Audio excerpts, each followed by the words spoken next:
How do you decide what kind of firewood to use for your barbecue? Well, today we're going to talk about different types of wood on Barbecue with Franklin. So let's talk about firewood. There are a lot of different types of wood to use. Generally with barbecue, you kind of typically use whatever's around. Here in Central Texas, I've got a lot of post oak, and that's what I like to use. Oh, well, looky here. A nice piece of post oak. I could tell by picking up this piece of wood that it's pretty green. That means it hasn't been cured very long. It's got a lot of moisture in there. What that tells me is that it's going to be really smoky. It's going to give me a really slow heat. It's not going to get up to temperature very quick because it's heavy. It's kind of like the empty milk carton syndrome. You pick up an empty milk carton, it looks like it's going to be heavier than it is. You probably know there's not a lot of moisture in there. Maybe the wood's dead. Maybe you're not going to get much heat or smoke out of it. This one, on the other hand, feels really heavy for what it looks like. And I know it's got a lot of moisture. It's going to have a lot of smoke. It's going to burn slow. And this is what oak looks like. This is my preferred wood.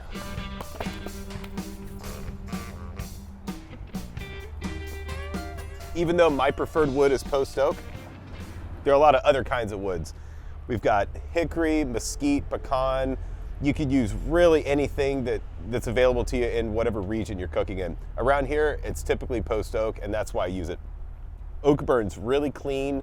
It's a nice even heat. It's not overpowering. And then you go up from that a little bit, and then you've got hickory. Hickory's a little bit stronger than oak. It is kind of my second favorite. I think it's a real nice wood. It burns pretty clean if you do it right. It's got a nice mildish flavor, although a little bit more than oak. And then you go a little bit above that, you get into pecan. Pecan's got a much stronger flavor. It's kind of sweet, it's really smoky. I don't suggest it for a long cook. I think it maybe just becomes a little too overpowering on something. It might be good for chicken, it might be good for ribs, something a little bit shorter than say 12 hours. Next up from that is mesquite. And mesquite is a really strong wood. It burns really hot and fast. It's got a lot of smoke to it. If you're not careful with it, it'll get really accurate. It'll be super overpowering. Typically, it's best for burning down to coals. You could grill with it if you want. It's good for steaks. It's good for grilling chicken, stuff like that. I really steer clear of that stuff for barbecue. I really do prefer oak, maybe hickory. And if you live around maybe a region that's got a lot of peach trees, a lot of cherry wood trees, you could dabble a bit in fruit woods. For competition stuff, fruit woods tend to be pretty popular. Around Texas, we mostly have hardwoods, but that kind of also gets into how you would cure or season, if you will, firewood. A lot of times fruit woods you can use green. That means they're fresh, they still have a lot of moisture in there, they're gonna be real smoky, still gonna most likely be a pretty mild wood if it's fruit wood, but if it's green, then that means it's fresh. And as you season wood, then it becomes cured. And I prefer two different stacks. I like stuff that's about 12 months old.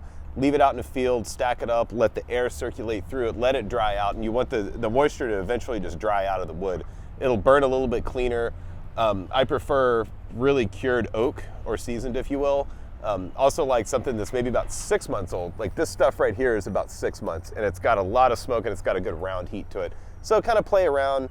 If you buy stuff at the store, likely it's gonna be kiln dried or air dried.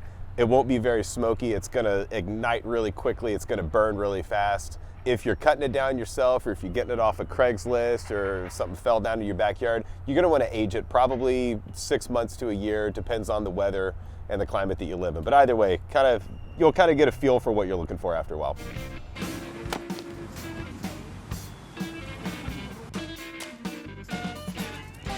You know, one of the things about doing barbecue is that you have a lot of time to think. You have a lot of time to experiment.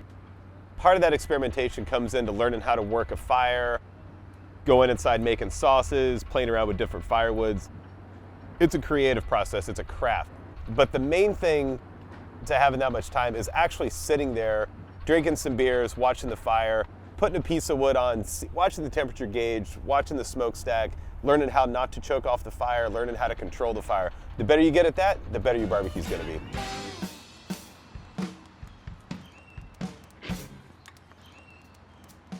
Did you happen to see our episodes on trimming a brisket or modifying a smoker? Well, if not, they're right here.